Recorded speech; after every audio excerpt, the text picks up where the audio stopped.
As our program matured with the use of Blackboard, it was quite interesting to see what was happening.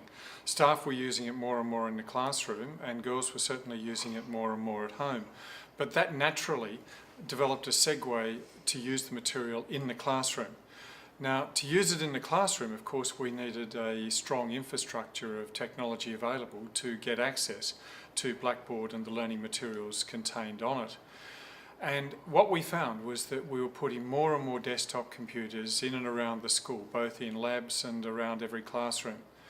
But eventually, we ran out of capacity to put any more hardware around the classrooms, and still we weren't meeting the demand for the use of the technology. The girls and staff were wanting to use the learning management materials ever more often, and as such we really had to start searching for a model that was going to provide us with easier access than the standard desktop computer could provide, or even a set of movable laptops. So we fortunately found, with the introduction of the iPad, we found essentially the answer we were looking for. This was an answer that we had been wanting to discover for about 2 years. Both Jeff and I had been involved historically in the development of laptop programs in schools, but both of us were cautious about moving into a laptop environment because of the difficulties involved with the use of the laptop in a school environment.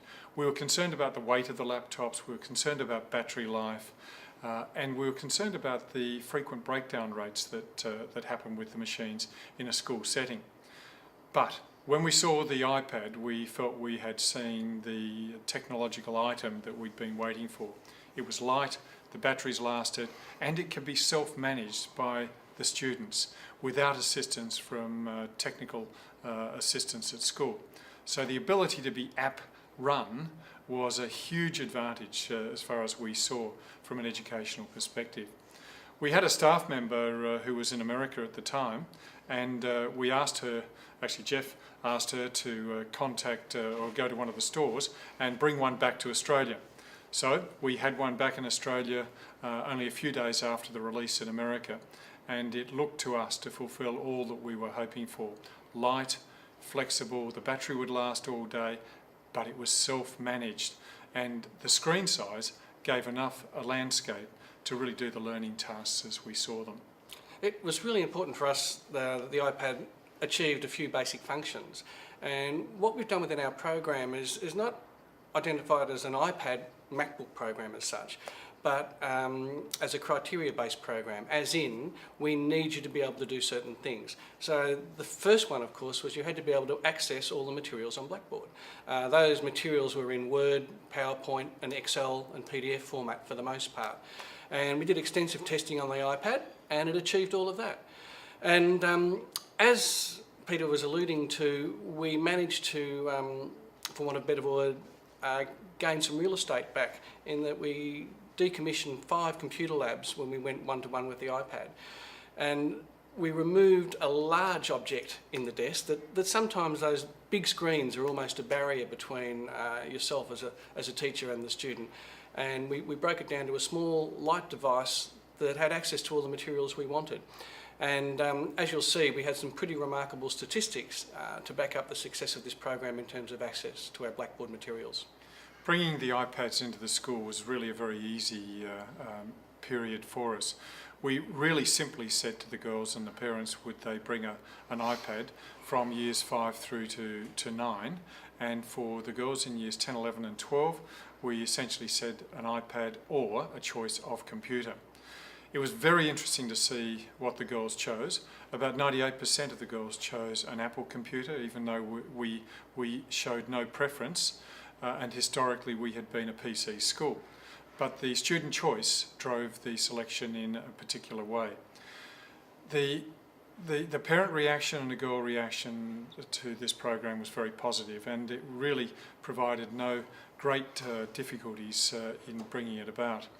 We did say to the girls that and the parents, we said that the iPad was personal and professional in the way in which it could be used. What we meant by this was that the iPad could be used for their schoolwork, but they could also keep on the iPad individual material of a personal nature. They could keep some music, they could keep their contacts, they could keep some films if they had a large enough iPad.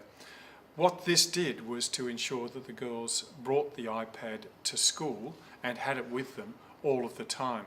Allowing them to have some personal landscape on the iPad meant that the piece of equipment was personal to them and important to them.